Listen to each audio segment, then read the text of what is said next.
No Conhecendo a UERGS, nós vamos falar sobre a produção orgânica. Segundo o levantamento do Ministério da Agricultura, o número de produtores orgânicos registrados no Brasil passou de 6 mil em 2012 para quase 18 mil em 2019. Manter o cultivo sem aditivos químicos é um desafio. Por isso, a instituição de ensino superior organizou um núcleo especializado no tema. No Vale do Taquari, as ações da universidade estimulam e dão suporte aos pequenos produtores agroecológicos.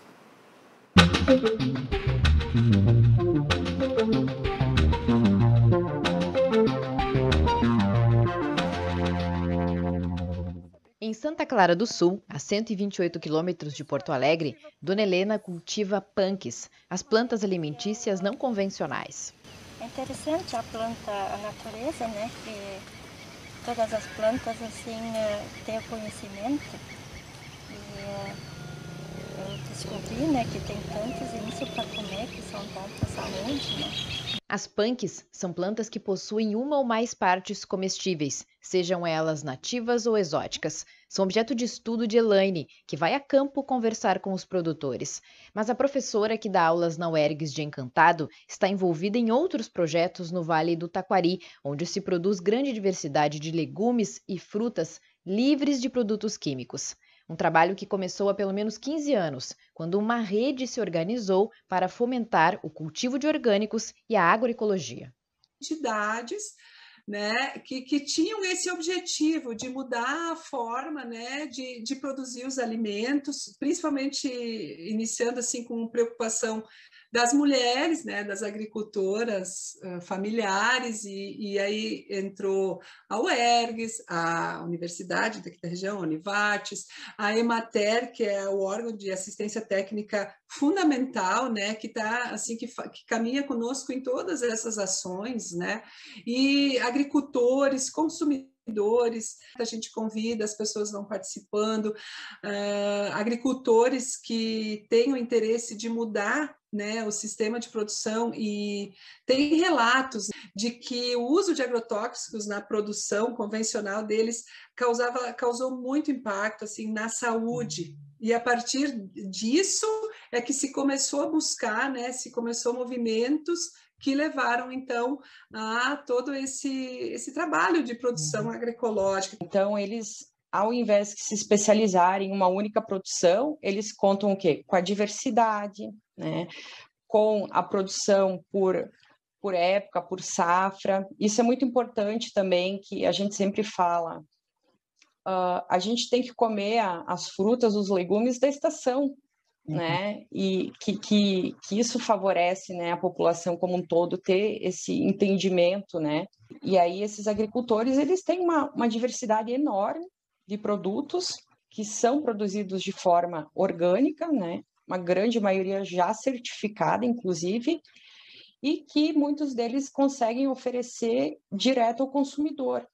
Eles buscam, eles têm um conhecimento, principalmente assim, em relação ao meio, à natureza, além de eles estarem produzindo, né, um alimento que é livre de qualquer insumo, que é, de fato, um alimento saudável, eles ainda contribuem com as suas comunidades, com o meio ambiente. Até agora, nossas próximas ações como articulação em agroecologia do Vale do Taquari é começar a conscientizar de forma mais forte, assim, mais pungente sobre essa questão dos agrotóxicos, porque por mais que se ouça, se fale, as pessoas ainda não se deram conta de que assim, ó, uma coisa básica, a água de beber, nossa, está altamente contaminada, né? Tanto Elaine quanto Cândida fazem parte do Núcleo de Estudos em Agroecologia e Produção Orgânica do Vale do Taquari. O NEA é coordenado pela UERGS e reúne diferentes organizações para apoiar os produtores e fortalecer a agroecologia na região.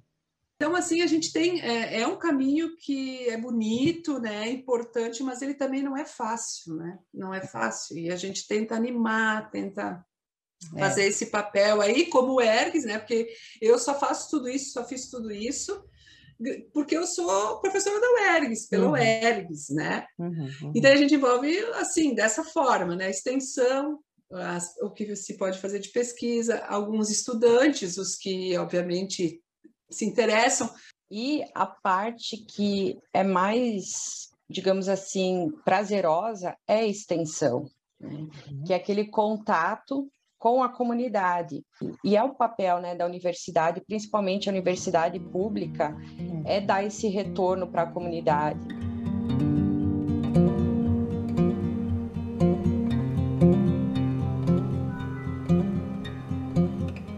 Começamos falando de ciência. No nosso especial Conhecendo a UERGS, vamos mostrar um projeto em parceria com a URGS que faz a remoção de fármacos da água a partir do biocarvão.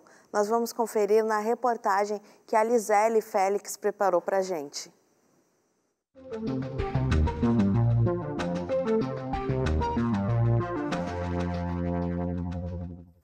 O laboratório é novinho. Foram 2 meses de trabalho, da limpeza até a organização dos equipamentos.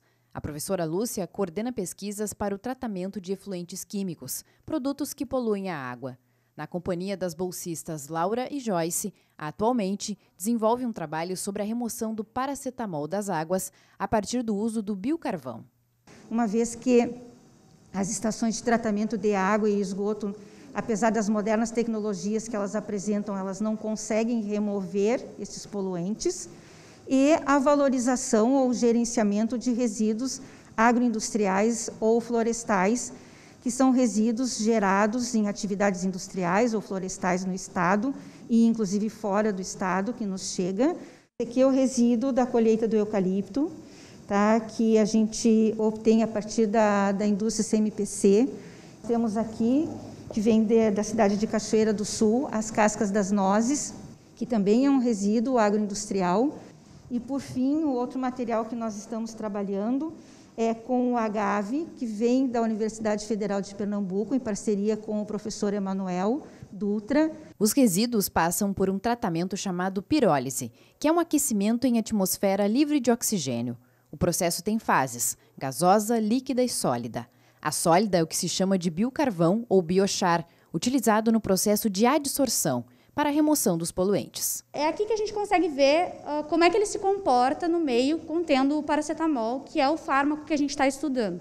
É em um laboratório da URGS que fica o reator. Nele é produzido o biocarvão. O equipamento foi elaborado aos poucos pela equipe do projeto. A pesquisa tem essa parceria com a URGS. Por isso, eu e a professora Lúcia viemos até o campus do Vale. Ver como é que ficou a construção, como ficou o reator pronto, na verdade. É isso que ela vai nos explicar aqui dentro desse novo laboratório aqui na URGS. Vamos lá? Vamos lá. O agave que tu viste lá no laboratório, né? Ele fica, a gente moe ele, tá? E ele entra dentro desses porta-amostras aqui. E vem para cá, para o reator propriamente dito. O reator foi projetado pelo professor Fabiano e pelo aluno de Engenharia de Energia Vitor Hugo. O equipamento, que custaria em média R$30 mil, teve um custo 76% menor. A gente usou tijolos isolantes, né, para fazer toda a estrutura externa do que seria o nosso forno de aquecimento. E o reator em si ele foi feito com aço inox reutilizado. Foi a típica parceria científica que deu muito certo, porque nós juntamos habilidades diferentes de 2 professores, né, que tinham um objetivo, e nós conseguimos, então, em parceria, né, que foi o mais importante, que segue até hoje, a construção em operação, né, e já tendo alguns resultados. E é uma experiência muito gratificante, eu fico muito grata, né, muito agradecida à minha orientadora, a professora Lúcia, e ao UERGS pelo ensino de qualidade, por essa oportunidade de estar vendo tecnologia acontecendo, tá, de estar participando de... É uma caminhada. A universidade está no foco, né, da geração do conhecimento, da formação de recursos humanos. Então, esse projeto juntou a pesquisa, né, a formação de recursos humanos dos alunos, tendo contato com a pesquisa de verdade e tendo que resolver desafios, né, não só científicos, mas técnicos, práticos, com orçamento. Então, e que na universidade, enfim, nós temos que, né, vencer desafios todo dia e, né, progredir o conhecimento.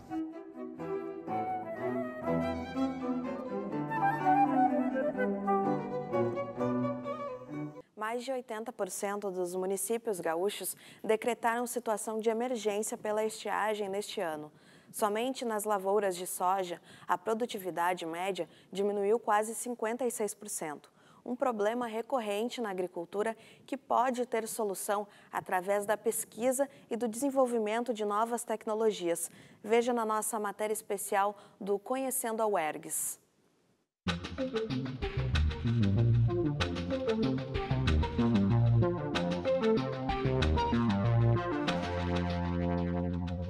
Estudos da Universidade Estadual do Rio Grande do Sul, no Núcleo de Bioinformática e Biotecnologia de Santa Cruz do Sul, querem reduzir as perdas por estresses sofridos pelas plantas, como a estiagem, mas também por organismos como fungos e bactérias. Os pesquisadores partem das estratégias naturais das plantas para se defender das adversidades. Elas são sésseis, elas são imóveis, elas não podem, erguer as suas perninhas e mudar de local quando as situações não são favoráveis. Então, quando temos uma situação de seca, temos um inseto que está chegando perto, as defesas que ela tem são dentro dela mesma. Então, ao longo da evolução, as plantas criaram mecanismos para se defender. Então, a gente busca muito nesse sentido, de entender como que é essa defesa e, com essa compreensão, utilizar essa informação para melhorar as plantas que nós temos hoje. É que as plantas têm a capacidade de sacrificar a parte doente, a folha seca, por exemplo, para não morrer por completo. É o que a ciência chama de morte celular programada, pois ao buscar a produtividade nas grandes commodities, às vezes essa condição natural foi deixada de lado. Ao longo de muitas gerações, o ser humano ele foi selecionando as características que interessavam a ele. Então, grandes grãos, grandes espigas, e com isso se perdeu parte de características importantes, que são principalmente resistência a patógenos, resistência seca, maior rusticidade. Então, a grande batalha hoje é para tentar trazer de volta essas características que foram perdidas no passado. E a gente poderia chegar a um ponto de, por exemplo, precisar usar menos agrotóxicos? Com certeza, a identificação de plantas com essa característica natural, ela minimiza ou pode até mesmo não necessitar mais aplicação de agroquímicos, por exemplo. A pesquisa, com financiamentos da FAPERGS e CNPq, teve parceria com a Universidade Federal do Rio Grande do Sul. Ela parte de bancos de dados genéticos mundiais para realizar testes em plantas. A gente busca nesses bancos de dados genes candidatos que possam ter as funções úteis para a agricultura. E com base nisso, parte-se para a identificação, parte-se para a caracterização desses genes, tudo em sílico, que a gente chama, que é em condições de computador, utilizando computador, utilizando análises não em vivo, e depois, sim, a gente parte para análise com a planta mesmo. E essa pesquisa já é tipo exportação, no caso de pesquisadores. A Fernanda é natural de Nova Brécia e formada em Engenharia de Bioprocessos e Biotecnologia pela UERGS. Ela cursou o mestrado e agora faz o doutorado na URGS. Hoje, ela tem uma bolsa pela CAPES em um instituto que fica no campus de Stanford, no Vale do Silício, nos Estados Unidos. Lá, a Fernanda pesquisa um dos genes com bons indícios para o melhoramento das chamadas crops, as commodities, a partir de uma planta modelo. Eu vim para cá especificamente para fazer um experimento que o professor aqui, o pessoal é especializado. E a ideia é tentar encontrar diversos parceiros do meu gene para ir complementando essa rede. Então, por exemplo, esse gene que eu estudo, ele está presente em tomate, está presente na uva, né? Então, só que é complicado tu estudar diretamente, nesses alvos. Então, todos os estudos, eles basicamente iniciam na planta, modelo. Se a gente tiver um resultado positivo, interessante, aí inicia o outro processo, então, para vir a público, no caso, para incluir as crops. Braços de pesquisas para o melhoramento genético, que tem outros desdobramentos também na UERGS. Quando a gente fala no melhoramento genético, ele tem que ter uma base sólida e científica. Então, o nosso papel é fornecer esses subsídios. Olha, vamos identificar os potenciais candidatos, vamos testar se esses candidatos são bons. Agora seria uma nova etapa, que aí inclui, sim, a parte do melhoramento mesmo, ou seja, dessa informação se tornar se tornar um produto. E para isso, claro, aí vem outras estratégias agronômicas que podem ser adotadas para produzir plantas mais resistentes, mais tolerantes a essas diferentes condições adversas. O Parque Estadual do Tainhas abriga matas com araucária, campos e banhados, numa área que abrange 3 municípios em uma das mais belas regiões do Rio Grande do Sul. O campus da UERGS de São Francisco de Paula, por meio do Programa de Pós-Graduação em Ambiente e Sustentabilidade, desenvolve importantes pesquisas científicas por lá, entre elas o estudo de uma espécie única do ecossistema dos Campos de Cima da Serra.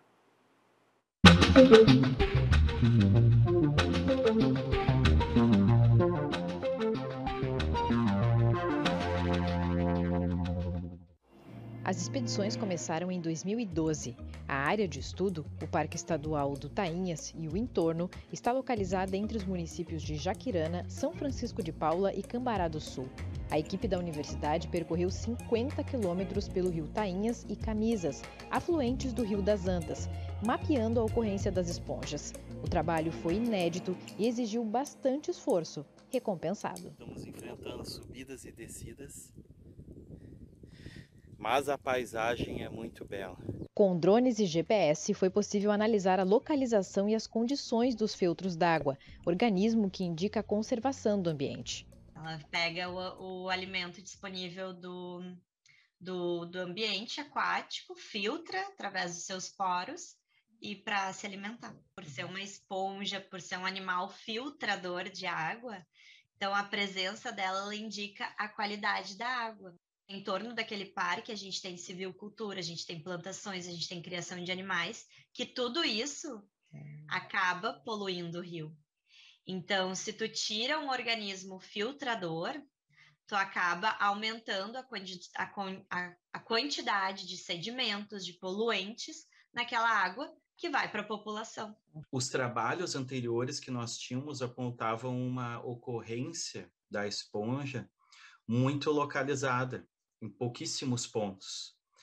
E então, aquele conhecimento, né, que já era de longa data, que começou a ser desenvolvido desde a década de 60, né, ele carecia, né, de informações, bom, mas será que a esponja acontece somente naquele ponto ou naquele outro, ou será que ela tem uma ocorrência ao longo de todo o rio? A esponja tem potencial de ocorrência que extrapola os limites do Parque Tainhas. Trabalhos científicos como esses são base para estratégias de preservação. O feltro d'água é uma espécie endêmica e muito rara. Os dados do mapeamento embasaram a pesquisa da Francine, que terminou o mestrado na UERGS há 3 anos. Então, a gente linkou tanto para entender o que faz com que essa espécie só ocorra aqui, porque ela é endêmica, ela só ocorre aqui. Então, foi avaliando a paisagem que ela está inserida para compreender melhor por que ela se encontra aqui e por que a gente precisa melhorar ainda a questão de preservação dela, né? Porque como ela só se encontra aqui, fica difícil avaliar e comparar com outros ambientes, né? A composição das rochas e a preservação do ecossistema marcam a presença das esponjas de água doce. Os estudos realizados pelo UERGS continuam. Recentemente, a universidade acertou a cooperação com o consórcio público intermunicipal Caminhos dos Cânions do Sul, que trata do geoparque formado pelos municípios de Cambará do Sul, Mampituba e Torres, no Rio Grande do Sul, Praia Grande, Jacinto Machado, Timbé do Sul e Morro Grande, em Santa Catarina. Em abril deste ano, a Unesco reconheceu o geoparque como um território de relevância geológica internacional. E essa região onde ocorrem as esponjas, que envolve ali uma área de Cambará do Sul, São Francisco de Paula e Jaquirana, está dentro desse contexto, né? A mesma área onde o Rio Grande do Sul pretende, nos próximos anos, atrair um turismo voltado para a natureza muito mais forte. E daí isso também traz relevância para essa importância do Parque do Tainhas, para a conservação das esponjas, né? Porque essas áreas com certeza também vão ser mais visitadas, né? E visitando é que a gente consegue construir essa consciência coletiva, essa necessidade de preservação. Às vezes não é suficiente só preservar, é preciso reflorestar. É o caso da araucária, que produz o nosso pinhão e agora, com friozinho, vem lá da Serra Gaúcha para trazer um gostinho diferente à nossa mesa. Pois uma pesquisa da UERGS Hortênsias, de São Francisco de Paula, propõe técnicas de manejo para garantir o futuro do pinhão e, de quebra, gerar renda para pequenos agricultores dos campos de cima da serra.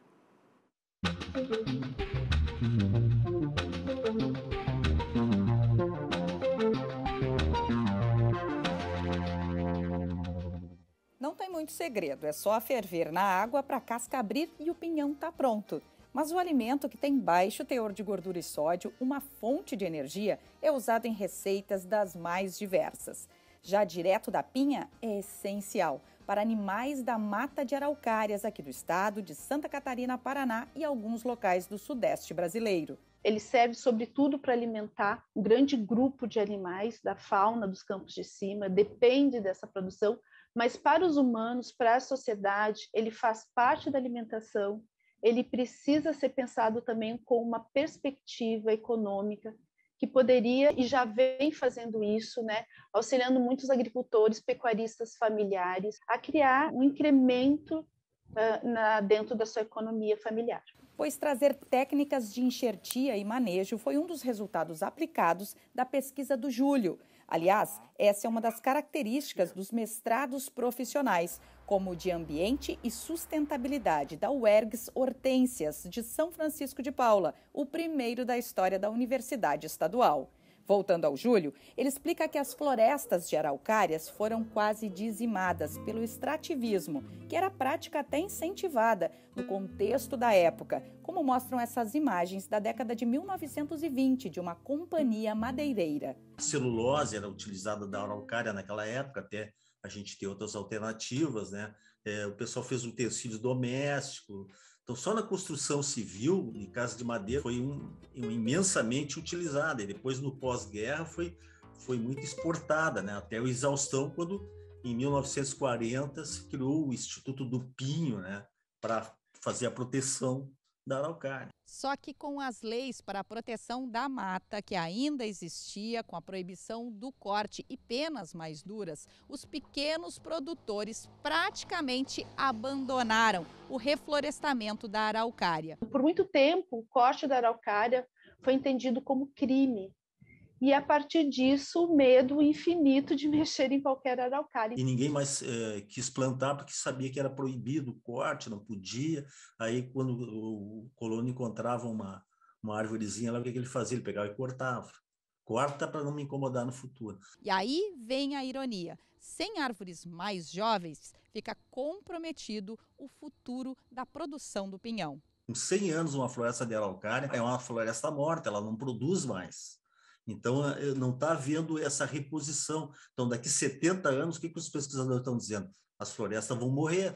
Além da orientação na UERGS, o Júlio procurou os pesquisadores da Embrapa Floresta do Paraná, que estudam as araucárias há 30 anos. Em viveiro próprio, ele se especializou considerando o nosso clima para ter árvores de baixa altura e boa produção do pinhão. O investimento mais trabalhoso é nos 4 anos iniciais, 2 para o enxerto e 2 após o plantio. Depois que tu bota na terra, aí tem que cuidar por 2 anos, formiga, fazer o que a gente poda de condução, que é aquelas que a gente chama de ladrão, né? Que é aquelas brotações que não pertencem ao enxerto, tem que tirar para fortalecer o enxerto. Depois é só deixar a araucária crescer e dar o pinhão. Tu não tem manejo, tu não tem que botar fertilizante, tu não tem que lavrar a terra, tu não vai usar combustível, não vai usar trator, só vai apanhar o pinhão. A partir do 8º ano, lá 6º ano, só vai colher. O primeiro passo é entender que, além de extrair, você também pode plantar araucária pensando nessa produção. É importante organizar essa cadeia produtiva.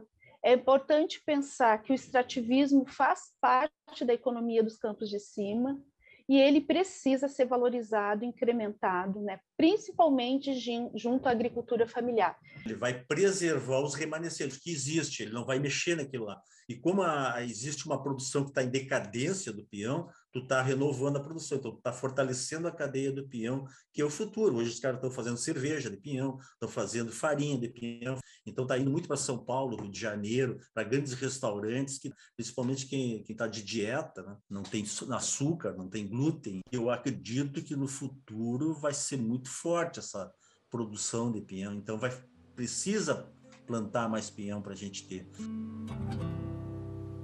ciência e tecnologia a serviço do desenvolvimento social sustentável. É essa a proposta da Olimpíada, organizada pela Universidade Estadual do Rio Grande do Sul para estudantes de ensino médio, criar aplicativos que ajudem a resolver problemas da sociedade. Nesta edição, 232 equipes de diferentes estados brasileiros estão inscritas. O projeto de extensão A Onda é o assunto do quadro Conhecendo a UERGS.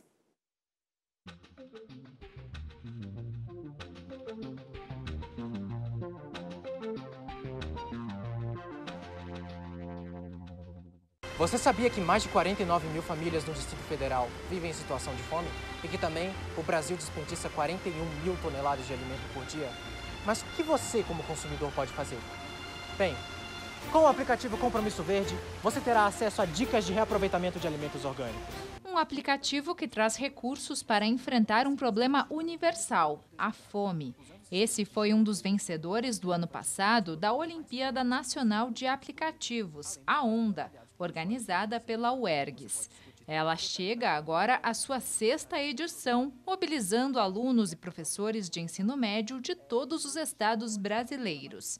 Afinal, para participar, não é preciso ter conhecimento prévio em tecnologia da informação. Os apps são criados a partir de programas gratuitos e da dedicação das equipes. O objetivo é que a gente possa estimular os estudantes de diferentes áreas a trabalharem num projeto em equipe, a refletirem, discutirem sobre os problemas dentro da temática, né? Observarem na sua escola, com seus familiares, com seus amigos, dentro daquele tema, muitas vezes desconhecido para eles, eles começam a estudar mais, eles vão atrás de fontes confiáveis, de dados estatísticos, e, a partir disso, eles refletem sobre o que poderia ser interessante a gente desenvolver. Funciona assim. As equipes inscrevem um projeto propondo a criação de um aplicativo a partir de um tema vinculado a um dos Objetivos de Desenvolvimento Sustentável da ONU.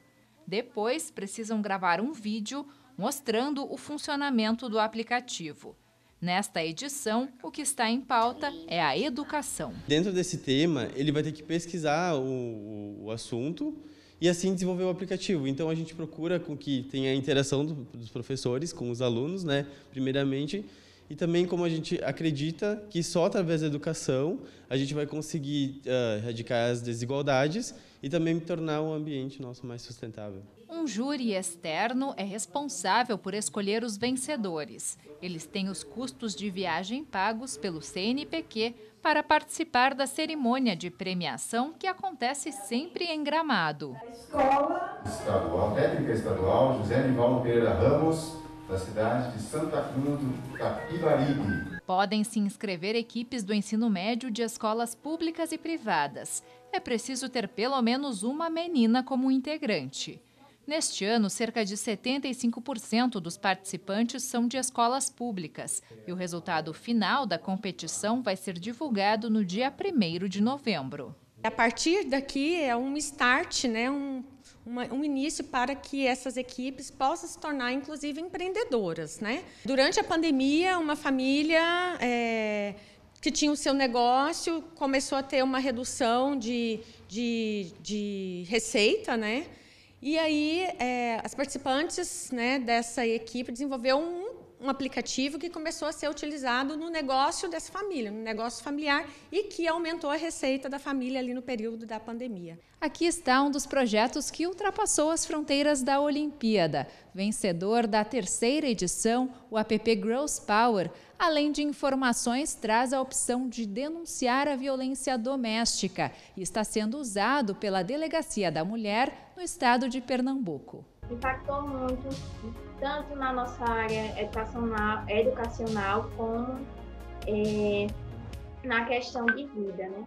Pois nós evoluímos e nós pesquisamos muito para entender como está funcionando a nossa sociedade, principalmente num momento novo como este. Alguns alunos estão sendo inseridos no mercado de trabalho em função da própria Olimpíada. A gente tem aluno que participou da Olimpíada e que foi premiado também dentro da sua cidade, a partir da premiação que obteve aqui recebeu bolsas de estudos para fazer inglês fora do país, com financiamento junto da prefeitura da sua cidade de origem. Então, a gente observa que há algumas localidades em que há um engajamento bem grande também entre escola, prefeitura, né, e o próprio comércio e alguns órgãos governamentais também estão sendo bem inseridos no contexto da ONU.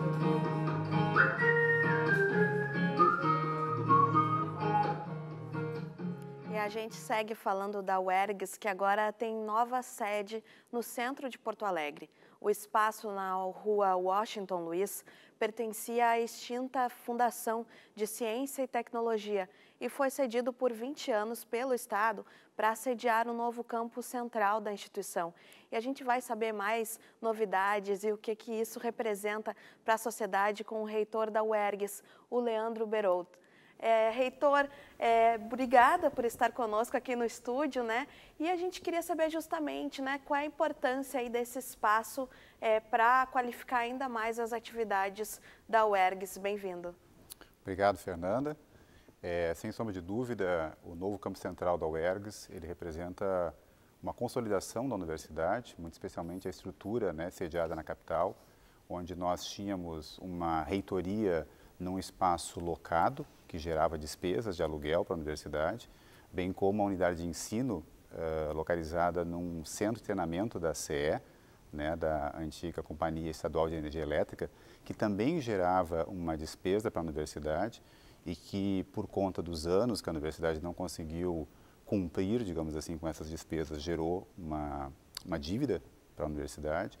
Portanto, a área da Cientec em Porto Alegre, agora acolhendo a nova reitoria e acolhendo a unidade de ensino, representa de imediato uma economia de aproximadamente 2,5 milhões de reais por ano para a universidade, sem contar que essa estrutura de laboratórios da extinta Cientec, agora incorporada à universidade, ela visa atender necessidades de ensino, de graduação e pós-graduação, de pesquisa e de extensão, além da possibilidade de nós retomarmos parte dos serviços que antes eram prestados pela Cientec à indústria gaúcha. Então, nós propusemos ao governo e constituímos, junto com o governo do Estado, junto com a Secretaria de Inovação, Ciência e Tecnologia, um grupo de trabalho misto que está desenvolvendo agora um projeto e uma modelagem para verificarmos as possibilidades de retomada, se não de todos os serviços, de parte dos serviços que eram prestados à Cientec. Lembrando, né, a Cientec prestava serviços à indústria gaúcha em diferentes áreas, como geotecnia, combustíveis, química, alimentos, água, saneamento, eletroeletrônica, edificações. Então, parte desse serviço a gente quer ver se, em parceria com o governo do Estado, e aproveitando a própria equipe técnica que antes atuava na Cientec, pode retornar para os laboratórios e a gente retomar esses serviços, o que também vai gerar uma receita própria para a universidade. O campus em Cachoeirinha, que também, né, da Cientec incorporada à universidade, temos aqui iniciado tratativas com outras instituições, a Universidade Federal do Rio Grande do Sul, o Instituto Federal do Rio Grande do Sul, né, o próprio governo do Estado e empresas, no sentido de apontar para lá a possibilidade de um parque tecnológico. Né, está bem localizado em Cachoeirinha, dentro do Parque Industrial de Cachoeirinha, numa posição geográfica estratégica e que ali poderá surgir um parque tecnológico que atenda os interesses aí do setor produtivo do Estado. Muitos projetos, né, reitor Leonardo Berold, muitos projetos da UERGS estão acontecendo, né, nesses planos de ampliação. A gente noticiou aqui há algum tempo, né, um projeto bastante grande da UERGS, pensando assim a sua ocupação aqui no estado, né, e de que forma ela podia se ligar à nossa economia e potencializar as características aqui do estado, né, e essa nova sede deve contribuir, né, como o senhor vinha falando. Como é que vai ser essa mudança? Já está acontecendo? Como é que são os próximos passos, assim? E para o pessoal que estava acostumado a ver a UERGS, né, ou que já esteve lá na agronomia, então ela se muda totalmente agora para o centro da capital. Perfeito. Quando nós iniciamos as tratativas com o governo para ocuparmos essa estrutura central, né, na cidade, que era a área da Cientec, o governo nos demandou como contrapartida que apresentássemos um projeto de aproveitamento. Então nós apresentamos o que nós definimos projeto ERGS 20+. Tornou-se um projeto estratégico, sendo monitorado pelo governo do estado, e esse projeto prevê um conjunto de 70 ações na área de inovação, ciência e tecnologia, não só em Porto Alegre, mas também em outras estruturas da universidade. Para isso também o governo aportou 10 milhões de reais de investimento do Avançar RS, para que a gente também possa fazer as adequações na estrutura da extinta Cientec, tendo em vista que ela não era uma estrutura pensada para o ensino, para as atividades de educação. Então também estamos passando por um processo agora de readequação desses espaços no novo campus central, para que a gente possa atender as necessidades da unidade de ensino, que acolha, né, as suas 6 graduações atuais, as especializações, mas que futuramente a gente almeja aí, ter os nossos mestrados e doutorados também na nossa unidade em Porto Alegre, além de ampliar a oferta aí de novas graduações. Claro que isso também depende de investimentos, não só de recursos financeiros, mas também de pessoal, né? Isso ainda é uma pauta que a gente vem tratando com o governo no sentido de ampliar o quadro da universidade para atender também essas novas necessidades. Que importante, a gente vai seguir acompanhando, né? Agradecemos muito a sua entrevista e a sua presença aqui no Redação TVE, o reitor da UERGS, o Leonardo Berolt. A gente vai seguir noticiando a UERGS no nosso quadro, né? Conhecendo a UERGS, e sempre que tiver notícias a gente acompanha também. Muito obrigada, viu, reitor? Obrigado a você, Fernando. Obrigado à equipe da TVE. TVE que tem sido nossa parceira. Nós estamos construindo aí uma parceria de longa duração com a TVE e em breve teremos novidades também em relação a isso, né, da participação da universidade dentro da programação aí da TVE, que já tem aberto, como exemplo agora da divulgação da Sexta Onda, né, a gente pretende ampliar ainda mais essa parceria das 2 instituições públicas do Estado. Obrigado. Que maravilha, né? Só qualifica aqui a nossa informação de confiança que a gente quer passar para quem nos acompanha. Muito obrigada, viu, reitor? Obrigado a você. Sucesso.